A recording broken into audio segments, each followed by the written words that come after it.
Shelter तो एक भी नहीं है पूरे दिल्ली में, तो कहाँ डालेंगे? 3 लाख कुत्ते, 3 लाख कुत्तों को कहाँ, कौन से शेल्टर में आप डालेंगे?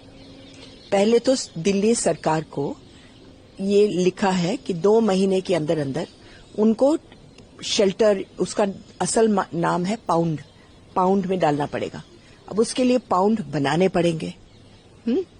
तो 1 पाउंड, अभी 3 लाख कुत्तों के लिए आपको 3000 पाउंड बनाने पड़ेंगे, और वो भी वहां बनाने पड़ेंगे जहां कोई रहता नहीं है, क्योंकि एक कॉलोनी के अंदर तो आप बना नहीं सकते हैं जिसमें आप 100 कुत्ते डालेंगे या 200 कुत्ते डालेंगे। तो एक पाउंड को बनाने में आपको लगेंगे 4-5 करोड़, क्योंकि दीवारें बहुत बड़ी होंगी, जगह भी आपको चाहिए कम से कम 1 एकड़। तो 3000 एकड़ आप ढूंढिए जहां लोग नहीं हैं और वहां बनाइए। दूसरी चीज ये है कि आपको 1.5 लाख लोगों को एम्प्लॉय करना पड़ेगा, क्योंकि सफाई के लिए, आखिर अगर 200 कुत्ते एक जगह में हैं तो गंदगी तो करेंगे ही करेंगे ना बेटे, तो फिर कौन साफ करेगा? 1.5 लाख लोग। फिर वॉचमैन करना है, फिर इनके लिए खाना बनाने के लिए किसी को करना है।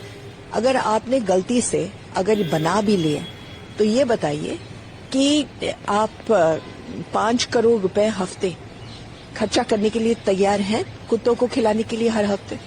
क्योंकि अभी तो वो मुफ्त में खा रहे हैं, फीडर्स, सिविल सोसाइटी उनको खिला रही है। अब तो सरकार कह रही है कि नहीं, हम रखेंगे और हम खिलाएंगे। तो बताइए कहां से पैसे आएंगे? और अगर आएंगे भी तो लोग क्या नहीं बोलेंगे कि आप गरीबों के लिए कुछ कर नहीं सकते हैं, आप कुत्तों को खिला रहे हैं? तो एक तो ये नामुमकिन है। दूसरा, अगर मान लो कोई जादू से हो भी गया तो फिर क्या होगा? 3 लाख कुत्तों को आप डालेंगे, सबसे पहले आपकी हाथापाई होगी हर गली में, क्योंकि लोग जो खिलाते हैं खड़े होकर के मारामारी करेंगे, इसको मत लेना, उसको मत लेना, शू शू करके भगा देंगे।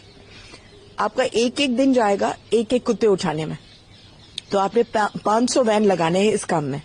चलिए, अगर आपने ये भी कर लिया और उनको ले गए, तो उसके बाद अगर जिस दिन सड़क साफ हुए 3 लाख कुत्ते के, तो 2 चीजें होंगी।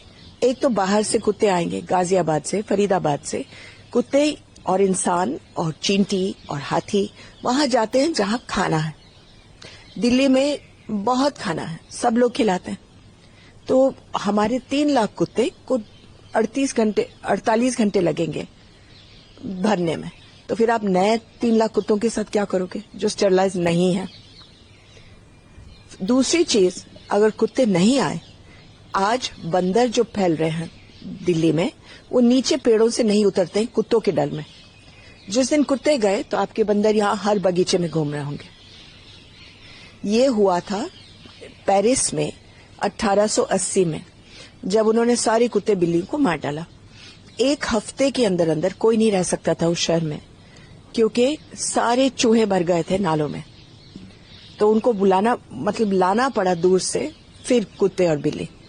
तो हर एक चीज की अपनी अपनी महत्व होता है।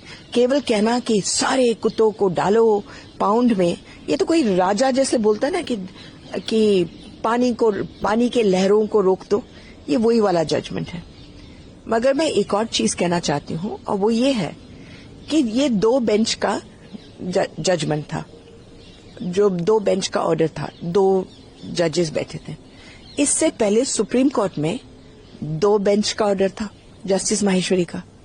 तो क्या उनका चलेगा या इनका चलेगा? क्योंकि जस्टिस माहेश्वरी ने कहा सब कुछ बहुत ठीक है, थोड़ा सा इसको और अच्छा कर दो, बस। अब ये और ये तो बिल्कुल एक जैसे हुए। दोनों अलग अलग ऑर्डर्स आए हैं सुप्रीम कोर्ट से, तो कौन माना जाएगा? डॉग बाइट्स पता नहीं बढ़ रहे हैं कि नहीं बढ़ रहे हैं, लेकिन हाँ, मीडिया उनके बारे में ज्यादा लिख रही है। और वो इसलिए है बेटा, डॉग्स तभी बाइट करते हैं जब आप उसको उठा करके जहां रहता है उसको उठा करके रिलोकेट करो। अब मेरी कॉलोनी से उठा करके आपकी कॉलोनी में डालेंगे तो जाहिर है कि वो अकेला महसूस अपने आप को होता है, उसको चोट लगी है, लोग उसको डंडों के सी बाहर, वहां के कुत्ते उसको मारने के लिए तैयार है, किसी न किसी को तो काटेगा। अब क्या हो गया है कि इस शहर के RWA रात को वैन्स बुला बुला करके कुत्ते उठवाते हैं ऑन पेमेंट, और इधर उधर फिकवाते हैं हर एक गली में। अब ज्यादातर जब जहां फिकवाते हैं वो गरीबों के यहाँ, तो गलियों में जब नए नए कुत्ते आते हैं तो इतने भरे हुए होते हैं वो गलियां पहले से ही कि वहां मारामारी हो जाती है और फिर कुत्ते काटते हैं।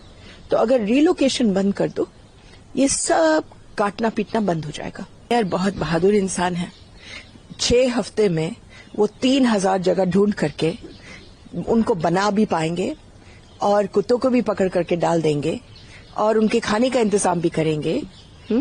दिल्ली को इस जजमेंट पर 15,000 करोड़ रुपए देना पड़ेगा शुरू में ही। तो अब आप इतनी बहादुरी करना चाहते हो तो हमें दिखाइए 6 हफ्ते में क्या करते हैं। कहना बहुत आसान होता है पॉलिटिशियंस के लिए, ढूंढे। इसका उपाय ये है कि आप एबीसी सेंटर्स को ठीक से चलाएं, जो स्टेरिलाइजेशन करते हैं, रिलोकेशन बंद करवाएं, तो 2 साल के अंदर अंदर आपकी सारी मुसीबत खत्म हो जाएगी। अच्छा, उसके लिए हम लोग एमसीडी के साथ बैठे थे, बहुत सारी मीटिंग हुए हैं और फ्राइडे को ही तय हुआ था एक 14 पॉइंट प्रोग्राम चल जाएगा और उसमें 2 साल के अंदर अंदर सबको राहत मिलती। लेकिन अब ये जजमेंट आ गया। अब ये जजमेंट मुझे नहीं मालूम कि लीगल भी है कि नहीं, बस एक गुस्से में देने वाला, आप आओ बैठो रोब जमाओ, जजमेंट दे दो और कहो कि कोई नहीं बोलेगा, कोई मुझे सुनना नहीं है। अब ये जजमेंट किस चीज, सुओ मोटो जजमेंट, ठीक है, यानी कि इन्होंने अपने आप डाला केस, अपने आप सुनवाई करी और अपने आप जजमेंट दिया, कोई और तो था नहीं। लेकिन ये किस बात पर हुआ था ये भी आपको पता होना चाहिए। एक न्यूज़पेपर की क्लिपिंग थी जिसमें उन्होंने लिखा कि, मीडिया ने लिखा था कि एक लड़की को कुत्तों ने काट काट करके उसकी मौत हो गई। वो कटिंग हमारे जज साहब को मिल गए और उस पर उन्होंने सो मोटो केस लगा दिया। लेकिन वो वाली लड़की को हम लोगों ने इन्वेस्टिगेट किया तो पता चला ये लड़की बेचारी मर तो गई थी, लेकिन कोई कुत्ता अगल बगल में कुछ नहीं था, वो मेनिंजाइटिस से मरी। और उनके माँ बाप भी यही बोल रहे हैं कि ये अखबारों में गलत निकला है। तो अब क्या बोल सकते हैं कि आपका जो पूरा गुस्से से ये बोलना, गलत आधार पर आप बोल रहे हैं, तो क्या कर सकते हैं हम।